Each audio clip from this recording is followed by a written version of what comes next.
മോഹൻലാൽ ചെയ്തൊരു കഥാപാത്രം Stephen Ronald. Cinema ഏതാണെന്ന് പലർക്കും മനസ്സിലായിട്ടുണ്ടാവും. മാന്ത്രികം. മാന്ത്രികം റിലീസായത് 1995 ഓണം സീസണിലാണ്. ആ ഓണം സീസണിൽ വേറെയും കുറെ സൂപ്പർ താര സിനിമകൾ ഉണ്ടായിരുന്നു, കൊച്ചു താരങ്ങളുടെ സിനിമകൾ ഉണ്ടായിരുന്നു. നമുക്ക് ആ ഒരു ഓണം സീസണിനെ കുറിച്ച് ഒന്ന് ഡിസ്കസ് ചെയ്യാം.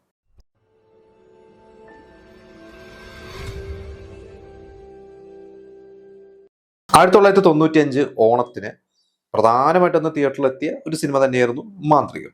ആ സിനിമയ്ക്ക് ഭയങ്കര പ്രതീക്ഷകളുമായിരുന്നു. കാരണം തമ്പി കണതാരം മോഹൻലാൽ കൂട്ടുകെട്ട് രാജാവിന്റെ മകനിൽ തുടങ്ങിയ ഒരു ഫ്ലോപ്പ് പോലില്ല, എല്ലാം ഹിറ്റാണ്. അവർ അവസാനം ചെയ്ത ഒന്നാമൻ മാത്രമാണ് ബോക്സ് ഓഫീസിൽ അങ്ങനെ അവർ ഒന്ന് പരാജയപ്പെട്ടു പോയത്. ബാക്കി എല്ലാ സിനിമകളും ഹിറ്റ് തന്നെയായിരുന്നു. അതിന്റെ ഒരു നാടോടി ആയിക്കോട്ടെ, ഭൂമിയിലെ രാജാക്കന്മാർ, അങ്ങനെ ഒരുപാട് സിനിമകൾ, ഇന്ദ്രജാലം, അങ്ങനെ 95 എത്തിയപ്പോൾ മാന്ത്രികം. മാന്ത്രികം നല്ല ഗംഭീര സിനിമ തന്നെയാണ്.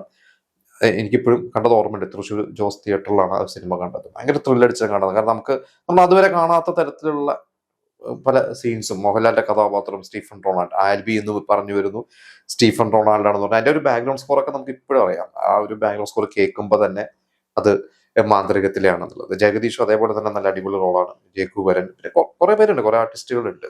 ലാൽ ജോസ് ആ സിനിമയുടെ അസോസിയേറ്റ് ഡയറക്ടർ ആയിരുന്നു. ലാൽ ജോസ് പറഞ്ഞിട്ടുണ്ട്, ആ സിനിമയിലാണ് ലാൽ ജോസ് വിനായകനെ ആദ്യമായിട്ട് കൊണ്ടുവരണത്. ലാൽ ജോസ് ആണ് സിനിമയിൽ ഒരു ഡാൻസറായിട്ടോ കൊണ്ടുവരുന്നത്. പിന്നീടാണ് വിനായകന് കുറെ സിനിമകൾ കിട്ടി തുടങ്ങിയത്.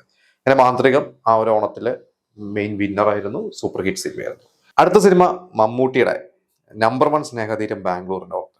സത്യൻ അന്തിക്കാട് ഡയറക്ട് ചെയ്യുന്നു, ഫാസിൽ എഴുതുന്നു. അതിനും ഭയങ്കര എക്സ്പെക്ടേഷൻ ആയിരുന്നു. കാരണം ഫാസിൽ സത്യൻ അന്തിക്കാട് അവൾ വളരെ അടുത്ത സുഹൃത്തുക്കളാണ്, സമകാലികരാണ്. രണ്ടുപേരും ഒരേ സമയത്ത് സിനിമയിൽ വന്ന് ഒരുപാട് ഹിറ്റുകൾ കൊടുത്തുകൊണ്ടിരിക്കുന്ന ഒരു സമയമാണ്. ഫാസിലിന്റെ ഒരു സ്ക്രിപ്റ്റ് എന്ന് പറഞ്ഞു കഴിഞ്ഞാൽ അത് സത്യൻ അന്തിക്കാട് ചെയ്യുന്നു, ഭയങ്കര പ്രതീക്ഷയായിരുന്നു. പക്ഷെ ആ സിനിമ അന്ന് ഭയങ്കര ഫ്ലോപ്പ് ആയിരുന്നു. അത് എനിക്ക് തോന്നിയിട്ടുള്ളൊരു കാരണം, ഞാൻ ആ സിനിമ കുറെ കാലം മുമ്പ് കണ്ടിട്ടാണ്. അന്ന് തിയേറ്ററിലൊന്നും കണ്ടിട്ടില്ല, പിന്നെ ഒരു കാസ്റ്റ് എടുത്തിട്ടൊക്കെയാണ് കണ്ടിട്ടുള്ളത്. എനിക്ക് തോന്നിയിരിക്കുന്നത് ആ സിനിമ ശരിക്ക് ഫാസിലെ തന്നെ ഡയറക്ട് ചെയ്തിരുന്നെങ്കിൽ ഓക്കെ. അതൊരു സത്യൻ അന്തിക്കാട് പാറ്റേണുള്ള സിനിമയല്ല. അതും ഒരു റീസൺ ആണ്. പിന്നെ എന്തോ ആളുകൾക്ക് അന്നങ്ങോട്ട് പൂർണ്ണമായിട്ടും കണക്ട് ആയില്ല. ഒരു സിനിമയുടെ കഥയായിരിക്കാം. എന്തായാലും അതില് ഇന്നസെന്റിന്റെ കഥാപാത്രമൊക്കെ നല്ല രസമാണ്. അത് പലപ്പോഴും നമ്മളൊരു കോമഡി സീൻസ് ഒക്കെ, ഇന്നസെന്റ് കോമഡി സീൻസ് നടിച്ചു കഴിഞ്ഞാൽ വരുന്ന ഒരു സിനിമ. ഇന്നസെന്റ് നല്ല പെണ്ണ് കാണാൻ പോകുന്നു, അപ്പൊ ഈ മമ്മൂട്ടിയുടെ കോള് വരുന്നു, പെണ്ണ് കാണാൻ പോകുന്നില്ല, ഡ്രസ്സ് മാറ്റുന്നു, അങ്ങനെ കുറെ സീൻസ് ഒക്കെ സ്ഥിരം ഞാൻ കണ്ടിട്ടുണ്ട് ഒരുപാട്. അതില് പ്രിയരാമനായിരുന്നു അതില് നായികയായിരുന്നത്. പിന്നെ മറ്റൊരു സിനിമ സുരേഷ് ഗോപിയുടെ തക്ഷശില, ശ്രീകുട്ടൻ എന്ന ഡയറക്ടർ. തക്ഷശില ശരിക്ക് അത് ഇന്ന് കാണുമ്പോൾ നല്ലൊരു അടിപൊളി സിനിമയാണ്. കാരണം ഭയങ്കര ഗംഭീരമാണ്. ഞാൻ ഈ കഴിഞ്ഞ ദിവസം ഒരു റീല് കണ്ടിരുന്നു തക്ഷശിലയുടെ. അതിലൊരു സുരേഷ് ഗോപിയുടെ ഒരു സീൻ, സുരേഷ് ഗോപി അതൊരു ജീപ്പിൽ ഇറക്കി കൊണ്ടുവരുന്നു. അപ്പൊ അതിൽ രതീഷ്, കുറെ ആർട്ടിസ്റ്റുകൾ എല്ലാവരും നിൽക്കുന്നു. അപ്പൊ ആ ഒരു സീനിൽ ഒരു ഗംഭീരമായിട്ടുള്ള മലയാളത്തിലെ ഏറ്റവും വലിയ ആർട്ടിസ്റ്റുകൾ, ഏറ്റവും വലിയ ആക്ടേഴ്സ് ഒരുമിച്ച് നിൽക്കുന്ന ഒരു സീനാണെന്നൊക്കെ പറഞ്ഞൊരു റീല് ഞാൻ കണ്ടിരുന്നു. അതന്ന് തിയേറ്ററിൽ കണ്ടിട്ട്, സിനിമയുടെ തൃശ്ശൂർ രാഗം തിയേറ്റർ എന്നുണ്ട്. അതിൽ നല്ലൊരു പാട്ടൊക്കെ ഉണ്ട്, നല്ല നല്ല പാട്ടുകളൊക്കെ ആ സിനിമയിൽ. ഭയങ്കര ബിഗ് ബഡ്ജറ്റിൽ ഷൂട്ട് ചെയ്തിട്ടുള്ള ഒരു സിനിമ. ഇന്ന് കാണുമ്പോൾ നമ്മൾ ആലോചിക്കും എങ്ങനെ അതിലെ പല ആക്ഷൻ സീക്വൻസുകളൊക്കെ എങ്ങനെ അന്നത്തെ ഒരു അവൈലബിൾ റിസോഴ്സസ് വെച്ചിട്ടാണ് അവർ അതൊക്കെ ചെയ്തിട്ടുള്ളത്. സുരേഷ് ഗോപിക്ക് ഒരുപാട് ഹിറ്റുകൾ കൊടുത്ത AK സാജൻ, അദ്ദേഹമാണ് ആ സിനിമ എഴുതിയിട്ടുള്ളത്, ഡയറക്ട് ചെയ്തിട്ടുള്ളത് ശ്രീകുട്ടൻ. അദ്ദേഹം വളരെ കുറച്ച് സിനിമകൾ മാത്രമേ ഉള്ളൂ. പാവക്കുത്ത്, ഓഫ് ഹാബി, പിന്നെ നിങ്ങൾ തക്ഷശീലയ്ക്ക് ശേഷം അദ്ദേഹം വേറെ സിനിമയൊന്നും ചെയ്തിട്ടില്ല. ഒരു പക്ഷേ ഈ പറയുന്ന 3 സിനിമകൾ അങ്ങനെ വലിയ സൂപ്പർ ഹിറ്റ് ആവാത്തത് കൊണ്ടായിരിക്കാം. എങ്കിലും നല്ലൊരു ഫിലിം മേക്കർ. ഈ 3 സിനിമകൾ നല്ല സിനിമകൾ തന്നെയാണ്. പാവക്കുത്തും ഒരു മോശം സിനിമ എന്ന് പറയാൻ പറ്റില്ല. ഓഫ് ഹാബി അന്നത്തെ കാലത്ത് അങ്ങനത്തെ ഒരു സിനിമ ഒരുപക്ഷെ ഇന്നൊക്കെ ആയിരുന്നെങ്കിൽ ചിലപ്പോൾ അത് വിജയിച്ചു പോയേനെ. എന്തായാലും തക്ഷശിലയും അന്ന് ഓണത്തിന് ഉണ്ടായിരുന്നു, നല്ല ഇനീഷ്യൽ വന്നു. പക്ഷെ ലോങ് റണ്ണിൽ ആ സിനിമ ഓടിയില്ല. പിന്നെ ഒന്ന് തുളസിദാസിന്റെ സിനിമ, തുളസിദാസ് മുകേഷ് കൂട്ടിന്റെ സുന്ദരി നീയും സുന്ദര ഞാനും. അത് അന്ന് ഈ പറഞ്ഞ പോലെ ഒരു ആവറേജ് പോയ ഒരു സിനിമയാണ്. ഞാൻ ആ സിനിമ പിന്നീട് കാസറ്റാണ് കണ്ടിരിക്കുന്നത്. കാരണം ഇവർ ഒരുപാട്, തുളസിദാസ് മുകേഷ് കൂട്ടുകെട്ട് കുറെ ഹിറ്റ് സിനിമകൾ അവർ ചെയ്തിട്ടുണ്ട്. അല്ലെ പൂച്ചക്കാരും മണി കിട്ടും സിനിമ, അത് 92 ഓണമാണെന്ന് തോന്നുന്നു. ആ ഒരു സമയത്ത് തന്നെയാണ് ആ സിനിമ തിയേറ്ററിൽ ഇറങ്ങി. അത് ഭയങ്കര ഹിറ്റ് ആയിരുന്നു അന്ന്. പക്ഷെ ഈ സുന്ദരി നീ സുന്ദരൻ ഞാനും ഒരു ആവറേജിന് അപ്പുറത്തോട്ട് പോയില്ല. അവൻ ഓണത്തിന് കുറച്ച് ഓഡിയൻസ് തിയേറ്ററിൽ കയറി എന്നല്ലാതെ അതങ്ങനെ ലോങ് റണ്ണിൽ വലിയൊരു നേട്ടമൊന്നും അങ്ങനെ സിനിമയ്ക്ക് നേടാൻ കഴിഞ്ഞില്ല. പിന്നെ ഉള്ള സിനിമ ഏഴരക്കൂട്ട്, കരീം എന്ന ഡയറക്ടർ. കുറെ വർഷക്കാലം പത്മരാജന്റെ ഒക്കെ അസിസ്റ്റന്റ് ആയിട്ടുള്ള വ്യക്തിയാണ് കരീം. ആ ഏഴരക്കൂട്ട് എന്ന സിനിമ ഇന്ന് നമ്മൾ ഓർക്കുന്ന ഒരു പക്ഷേ അതില് ദിലീപിന്റെ ക്യാരക്ടർ തന്നെയായിരിക്കും. അതില് ഒരു 8 സുഹൃത്തുക്കളുണ്ട്. അതിൽ ആര എന്നൊരു ക്യാരക്ടറാണ് ദിലീപ് ചെയ്യുന്നത്. ദിലീപ് ഉണ്ട്, അതിൽ നാദർഷ ഉണ്ട്, ടോണി, മധുബാല്, പിന്നെ മനോജ് KJ അതിൽ ഒരു പോലീസ് ഓഫീസർ ക്യാരക്ടർ ഉണ്ട്. ശരിക്കും അതില് മധുബാലും ടോണിയും ഒക്കെയാണ് പിന്നെയും അന്ന് കൂടുതൽ. ടോണി അന്ന് മിനി സ്ക്രീനിൽ ഹീറോ ആയിട്ട് അഭിനയിക്കുകയാണ്.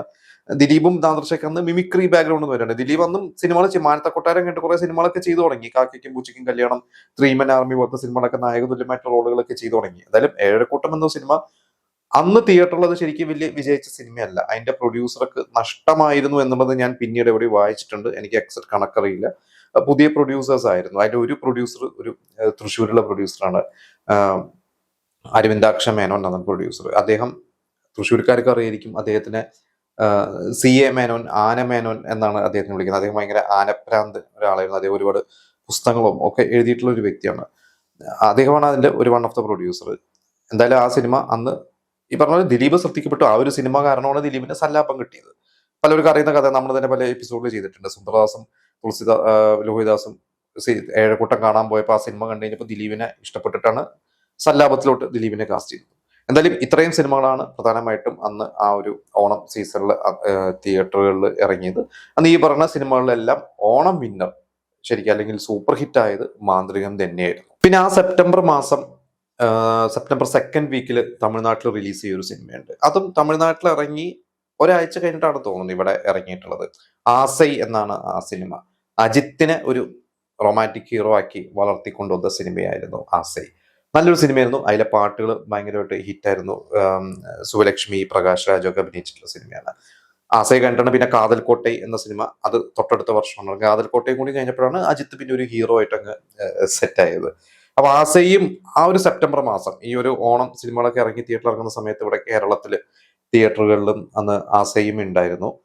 ആസയൊക്കെ ഞാൻ പിന്നെ കാസ്റ്റ് കണ്ടിട്ടില്ല. പക്ഷെ അന്നും കേരളത്തിലും അത് ഒന്ന് ശ്രദ്ധിക്കപ്പെട്ടു. കുറച്ചു കാലം ഓടിയതായിട്ട് എനിക്കൊരു ഓർമ്മയുണ്ട്. പിന്നെ ആസയെ പോലെ തന്നെ മറ്റൊരു അന്യഭാഷാ ചിത്രം രംഗീല, രാം ഗോപാൽ വർമ്മയുടെ, അമീർ ഖാൻ അഭിനയിച്ച, മനീഷ, ഊർമിള, ജാക്കി ഷറഫ് അഭിനയിച്ച സിനിമ, അതും സെപ്റ്റംബർ മാസം ഇറങ്ങിയതാണ്. അതും നമ്മുടെ കേരളത്തിൽ നല്ല റിലീസ് കിട്ടിയിരുന്നു. ഒരുപാട് തിയേറ്റേഴ്സ് ഉണ്ടായിരുന്നു. പിന്നെ ഓൾറെഡി അമീർ ഖാനും ജാക്കി ഷറഫിന്റെ ഒക്കെ സിനിമകൾ ഇവിടെ ഓൾറെഡി ഇറങ്ങുന്നതാണ്. പിന്നെ ഇത് എയർമാന്റെ ആദ്യത്തെ ഹിന്ദി സിനിമ ഇതല്ല, പക്ഷെ ആദ്യമായിട്ട് തിയേറ്ററിൽ ഇറങ്ങി ഹിന്ദി സിനിമയായിരുന്നു രംഗീല. ആ പാട്ടുകൾ എനിക്കൊന്ന് സിനിമ ഇറങ്ങുന്നതിന് മുമ്പ് തന്നെ അതിന്റെ പാട്ടുകളൊക്കെ, കാരണം സെപ്റ്റംബറിലാണ് ആ സിനിമ ഇറങ്ങിയത്. പക്ഷെ ആ ഒരു ജൂൺ മാസമൊക്കെ തന്നെ അതിലെ ഓഡിയോ കാസറ്റ്സ് കേരളത്തിലും റെക്കോർഡ് സെയിലായിരുന്നു. കാരണം ഈ ആയിരെ എന്നുള്ള പാട്ട്, ഹായരമ്മ എന്നുള്ള പാട്ട്, ഒരുപാട് എല്ലാം, ക്യാക്കരേഖ എന്നുള്ള പാട്ട്, എല്ലാ പാട്ടുകളും ഭയങ്കര ഹിറ്റായിരുന്നു. സ്ഥിരമായിട്ട് ഗാനമേളകളിൽ പാടിയിരുന്ന ഒരു പാട്ടായിരുന്നു. പിന്നെ അന്ന് എനിക്കിപ്പോഴും ഓർമ്മ, ആ ഒരു ഓണം സമയത്ത്, ആ ഒരു ഓണത്തിന് ഇവിടുത്തെ പല സ്കൂളുകളിലും കോളേജുകളിലും ഒക്കെ ഈ രംഗീലയിലെ പാട്ടുകൾ പ്ലേ ചെയ്യുന്നതെന്നൊക്കെ എനിക്ക് ഒരു ചെറിയൊരു ഓർമ്മയുണ്ട്. സ്കൂളിലൊക്കെ അന്ന് പരിപാടികളിലൊക്കെ പ്ലേ ചെയ്തിരുന്നു. നമ്മൾ പലപ്പോഴും ടൗണിലൊക്കെ ഓണം സെലിബ്രേഷനൊക്കെ പോകുമ്പോഴൊക്കെ ഈ പാട്ടുകളൊക്കെ കേട്ടിരുന്നതൊക്കെ എനിക്കൊരു ഓർമ്മയുണ്ട്.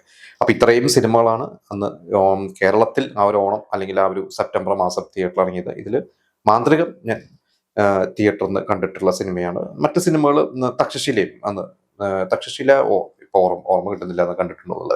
എന്തായാലും മാന്ത്രികം അന്ന് തിയേറ്ററിൽ തന്നെയാണ് കണ്ടിട്ടുള്ളത്. ഇനി നിങ്ങൾ കണ്ടിട്ടുള്ള നിങ്ങളുടെ എക്സ്പീരിയൻസുകൾ, ഈ സിനിമയെ കുറിച്ചുള്ള നിങ്ങളുടെ ഓർമ്മകൾ, പ്രത്യേകിച്ച് രംഗീല ഒക്കെ അന്ന് തിയേറ്ററിൽ ഞാൻ കണ്ടിട്ടില്ല. പക്ഷെ അന്ന് ഈ DTS ഡോൾബി ഒക്കെ തിയേറ്റേഴ്സിൽ വന്നു തുടങ്ങി, തൃശ്ശൂരൊക്കെ വന്നു തുടങ്ങിയ സമയമാണ്. അതിൻ്റെ കൊണ്ട് രംഗീലയാണോ അതോ കുരുതിപ്പൂനിലാണോ, ഏതൊരു സിനിമയാണെന്ന് തൃശ്ശൂർ രാമദാസ് തിയേറ്ററിൽ ആദ്യമായിട്ട്. അപ്പൊ എല്ലാവരും പറഞ്ഞിട്ടുണ്ട് അത് തിയേറ്ററിൽ പോയിട്ട് തന്നെ കാണണം എന്നൊക്കെ പറഞ്ഞിരുന്നതൊക്കെ നല്ല ഓർമ്മയുണ്ട്. എന്തായാലും നിങ്ങളുടെ എക്സ്പീരിയൻസ് നമുക്ക് ഷെയർ ചെയ്യാം.